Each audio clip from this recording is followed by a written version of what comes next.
C.S. 루이스라는 여기 학자가 이제 자기 동료 옥스퍼드 교수들하고 이제 신앙에 대해서 이제 논할 기회가 있었어요. 근데 이제 당시에 루이스만 믿고 있었고 다른 동료 교수들은 믿지 않고 있었죠. 그래서 이제 믿는다는 것을 증명하는 그런 자리였는데 C.S. 루이스가 이제 최선을 다해서 믿음을 이제 증명해 보려고 했는데 이제 그게 결국은 먹히질 않았어요.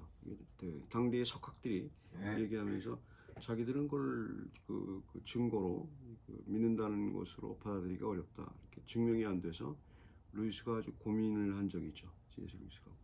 그래서 이제 결론을 내린 것이 믿음을 증거하는 것은 거의 불가능하다. 인간의 힘으로는 거의 불가능하다는 거죠.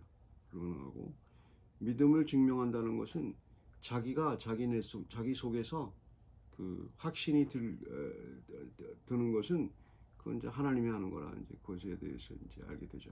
근데 특별히 말씀을 가진 우리들이 생각해봐야 될 게 그겁니다. 자기가 분명히 믿고 있다는 사실을 알고 있느냐, 그다음에 확신이 있느냐. 이제 구원의 확신을 이제 갖고서 이제 사람들은 나는 이제 믿고 있다고 확신이 있다고 늘 이제 생각을 하죠. 근데 그게 정말이냐? 정말 하나님이 계시고 살아계심을 이제 느낄 수 있느냐? 그거는 이제 하나님이 특별히 말씀 가운데서 말씀이신 예수 그리스도 가운데서 이렇게 뒀어요. 그래서 그것을 말씀을 행할 때마다 분명히 말씀대로 할 때마다 하나님이 계시다는 확신을 갖게 되죠. 어떤 의미에서 이제 야고보서와 로마서가 이제 반대되는 개념으로 많이 생각하지 않습니까? 그래서 이제 잘 아시다시피 근데 야고보서는 이제 행위로도 구원받는다는 식으로 얘기하고 로마서나 다른 데서 보면 아니다 행위가 아니고 믿음으로 구원을 받는다 이제 그런 표현이 있는데 그걸 좀 시각을 좀 달리해서 볼 필요가 있습니다. 야고보가 말하는 행함이라는 것은 뭐냐면 믿음을 증명하는 행함이에요. 그러니까 윤리적인 거로만 자꾸 생각을 하는데 윤리적인 것은 아주 조그만 부분이에요. 단지 내 삶에서 하나님이 계신지 안 계신지 내가 믿음이 있는지 없는지는 말씀을 프랙티스하기 전까지는 확신이 들질 않아요. 그 확신이 있는다는 것은 그건 거짓말이에요. 하나님이 그렇게 만들지 않았기 때문에 그러니까 일상생활에서 산속에 들어가지 않고 일상생활에 살면서 믿음을 적용해야 될 때가 많지 않습니까? 그때 그 말씀을 프랙티스 행한다는 것이 윤리적인 행함보다도 내가 그렇게 생각을 하고 말씀대로 이제 자기를 설득하는 과정입니다. 자기 자신을 설득하는 거예요. 말씀으로. 그때 말씀이 내게 임해서 이제 확신이 들게 되죠. 이게 믿음이라는 것을 알게 되죠. 그래서 믿음의 깊이 하나님과 대화하고 그다음에 하나님 말씀으로 프랙티스를 해보지 않으면은 하나님이 계신 것과 자기를 찾는 자들에게 상 주신이심을 믿어야 되는데 그게 믿어지지가 않죠. 믿어지지가 않게 되니까 트랩 어떤 덫에 걸리게 됩니다. 그래서 이제 많은 크리스천들이 믿음의 이제 연륜에도 불구하고 이제 그것을 프랙티스하지 않으면 말씀을 프랙티스하지 않으면 이제 소멸되죠. 믿고 있다는 하나님 나와 함께 있다는 그 사실이 소멸이 되죠. 신비주의로 갈 수도 없고 그건 분명한 사실입니다. C.S. Lewis once had met a sort of trap in which faith could not be verified by our reason. All the hearers of the Bible have evidence on their belief when they practiced their faith by God's word in the Old Testament or using Jesus' name in the New Testament. Simply speaking, we have Jesus as God's word in our mind mystically. We believe also God can do anything. God is omnipotent. 왜 그러냐 하면 하나님은 뭐든지 하실 수 있는 분이라고 우리는 얘기할 수 있지 않습니까? 근데 하나님이 예수 그리스도를 믿는 그 사람들을 마음을 우리가 가장 할 수 없는 것이 어떤 거냐면 우리 마음이에요. 우리 마음을 마음대로 못 합니다. 자기 마음이 자기 게 아니에요. 그래서 항상 자기 하고 싶은 대로 못 하고 또 마음이 끌리는 대로 가게 되고 아무리 노력을 해도 이제 그게 굉장히 힘들죠. 근데 하나님은 전능하신 분이기 때문에 우리 안에 예수가 그리스도가 있고 그 예수 그리스도를 사용하는 말씀이 있게 되면 하나님이 내 마음을 컨트롤하고 선한 쪽으로 인도될 수 있도록 해주신다 이 말입니다. 우리가 로봇이 된다는 게 아니고 하나님과의 교제함으로써 우리가 더 큰 자유와 기쁨을 평강을 누릴 수 있다는 그런 그 원론적인 이야기인데 그 원론적인 얘기가 이제 말씀을 이제 우리 속에 적용할 때 비로소 이제 가능하게 되죠. 구약이 좋은 예가 많은데 구약의 그림이 많아요. 그 말씀을 적용할 때 어떤 능력이 나타나는지 이제 그게 그 오늘 본문의 내용의 핵심이죠. 아시다시피 엘리야의 이제 그 다음 그 후계자가 이제 엘리사였죠. 엘리야도 이제 힘들어서 하나님한테 이제 컴플레인하다가 이제 결국은 엘리야가 이제 리타이어하고 그다음에 이제 엘리사에게 이제 그 선지자권을 이제 물려주는 이제 그런 장면을 여러분이 잘 아실 겁니다. 엘리야는 회오리 바람을 타고 하늘로 올라갔죠. 불멸과 불병거는 이제 그 격리시키는 거고 사람들과 바람을 타고 위로 올라갔죠. 이제 신비하게 이제 죽음을 보지 않고 올라간 그 유일한 선지자죠. 그 엘리야도 이제 그 말씀의 능력이 있었기 때문에 그 당시의 선지자는 이제 말씀의 능력입니다. 그래서 있기 때문에 하나님이 그 말씀의 능력이 이제 엘리야에게 정확하게 임하도록 엘리야의 능력은 말씀의 능력입니다. 그래서 그의 한 예고. 그다음에 엘리사의 예가 듣게 되면 엘리사는 상당히 좀 부드러운 사람, 엘리야보다는 상당히 이제 부드러운 사람인데 이제 엘리사가 이제 바로 이제 그 엘리야로 인해서 이제 그 후계자가 된 다음에 첫 번 만나는 그 장면입니다. 첫 번 만남이 그 축복이 아니고 저주입니다. 이게 저주에 너무 그 깊이 들어가지 마시고 지금 이제 가만히 생각해 봐야 될 게 이제 그겁니다. 보게 되면 이제 엘리사가 이제 그 길을 가다가 이제 그 아주 그 불량배들을 만났죠. 뭐 42명이라고 하는데 이제 일설에 가면 이제 그들이 이제 우상 숭배하는 사람들일 거다 이제 추측을 하죠.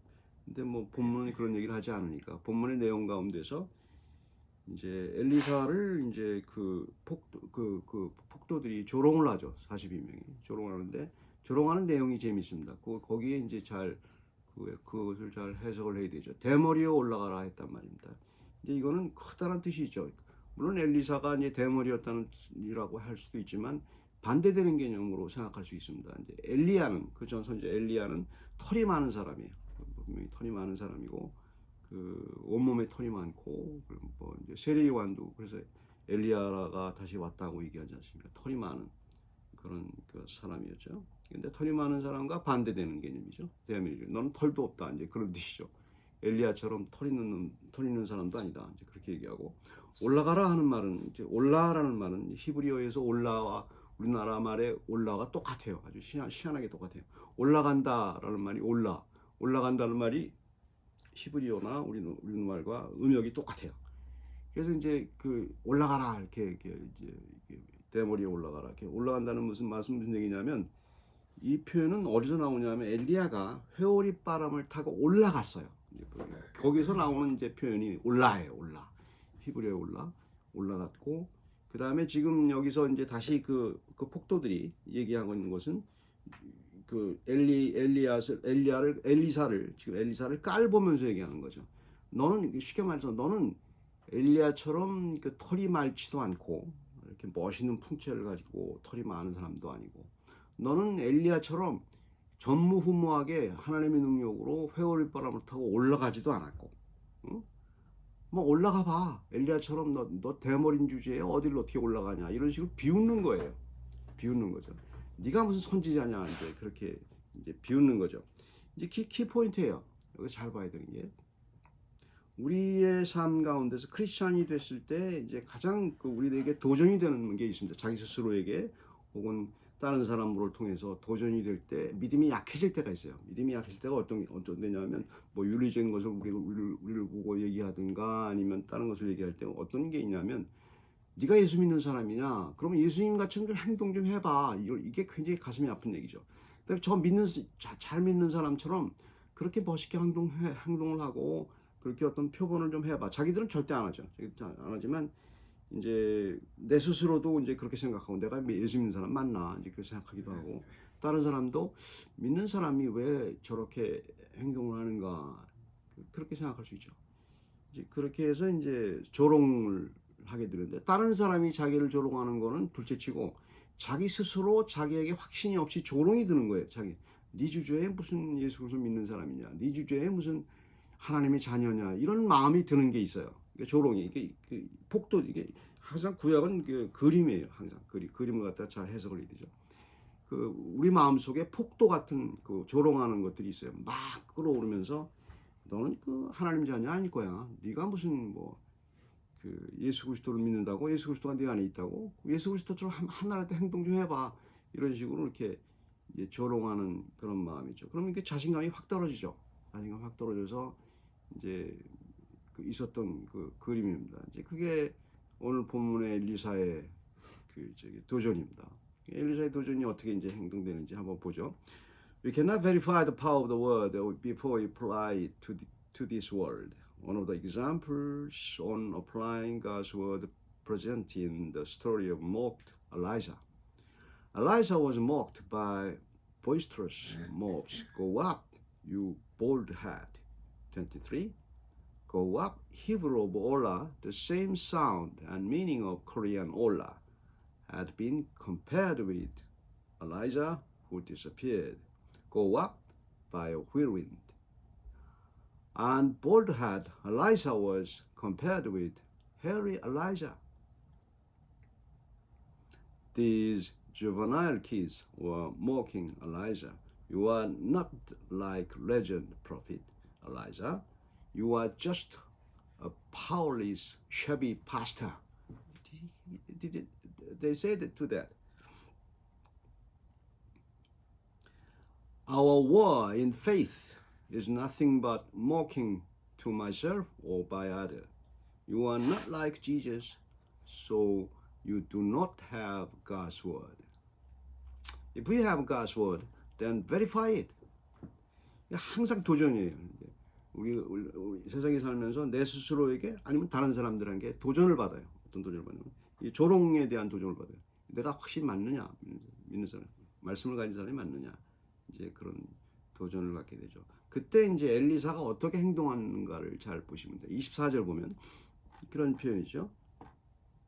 엘리사가 뒤로 돌이켜 그들을 보고 여호와의 이름으로 저주하며, 그러니까 여기서 중요한 게 그냥 도망가거나 그러지 않고 이제 뭐 싸웠다는 그런 표현도 없고 딱 하나 이제 들어간 얘기가 있어요. 여호와의 이름으로 저주했단 말입니다. 그때 숯불에서 암콤 둘이 나와서 그들을 뭐 42명을 찢어버렸다든지 그런 표현을 잔인한 표현이 나오는데 여기 이런 잔인한 표현이 굉장히 그림이에요. 이런 통쾌함이 있어야 돼요. 우리들에게 하나님의 이름을 사용했을 때, 말씀을 사용했을 때 이런 통쾌함이 이제 뭐 사람을 직접 그랬다는 얘기가 아니고 이거 하나님이 옳다 이제 그런 통쾌함이 우리에게 있어야 그게 말씀이 적용이 돼요. 이렇게 자신감이 생겨요. 그리고 이제 내가 믿는 사람 맞구나 이제 그게 생기게 되죠. 근데 꼭 저주하라는 얘기가 아닙니다. 저주라는 것은 게 아니고 여기서 중요한 건 여호와의 이름으로. 지금 이게 여호와의 이름이라는 것은 예수 그리스도의 우리 이름으로 이제 항상 기도도 하고 예수 그리스도의 이름으로 생활을 하고 믿을 때 예수 그리스도의 이름을 믿고 있지 않습니까? 그 의미는 특별한 의미는 어떤 거냐면 말씀이 육신이 됐다는 성육신의 그 놀라운 교리이죠. 어떤 거냐면 하나님의 말씀을 우리는 다 알 수가 없어요. 하나님이 그 엄청난 분이시기 때문에 그래서 우리가 알아듣기 쉽도록 우리 몸을 가진 성육신을 해서 실제로 그 예수 그리스도를 믿으면 말씀이 있는 걸로 여겨주시겠다는 거예요. 그게 왜 어떻게 하나님이 그렇게 하시겠다는 거예요. 그 예수 그리스도가 말씀이에요. 그러니까 그 말씀이라는 저기 예수 그리스도가 있을 때 그 제자가 와서 묻지 않습니까? 나한테 하나님 좀 보여달라고. 그때 예수 그리스도가 뭐라냐? 내가 네 앞에 서 있는 하나님인데 무슨 어디서 보여달라고 그러느냐? 그거예요. 말씀이라는 것은 하나님을 보여주는 거예요. 근데 다 보여줄 수가 없어요. 그래서 예수 그리스도를 통해서 우리 성경에 있는 예수를 통해서 그게 거기서 보이는 거예요. 당시 구약 시대 때는 여호와의 이름이죠. 물론 여호와라는 그 이름 속에 숨어 있죠. 모든 말씀이 거기 숨어 있기 때문에. 그래서 그 예수 그리스도의 이름을 이제 그 이름으로 그게 말씀이에요. 말씀으로 이제 갖고 예수 그리스도의 이름만 갖고 오시면 되지 않아요. 우리는 성경이 있어요. 예수 그리스도의 이름을 대표하는 걸 성경의 내용을 성경의 그 어떤 말씀의 것을 가지고 있어야 되죠. 이제 엘리사는